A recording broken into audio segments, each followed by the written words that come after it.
So, ayan guys, na ano siya, na tusok ako ng kahoy. Nagluluto ako, tapos walang kahoy, kaya nag-ano ba ako? Nagbugha ba? Ano ba sa Tagalog yung nagbugha? So, ayun, natusok yung 5 yung, maliliit lang naman siya na, ano, na tusok. Tapos, yun yung isa na malaki na may, ano talaga, na kailangan kunin. So, ayan. Hindi lang siya masyado makita sa video.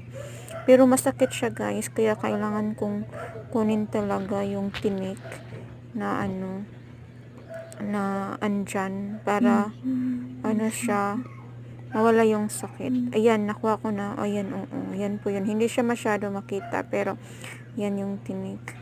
Pag nagluluto tayo at kahoy yung ating gagamitin, at pag tayo din ang magbugha, ano ba sa talagang magbugha? Basta iyan yung experience natin.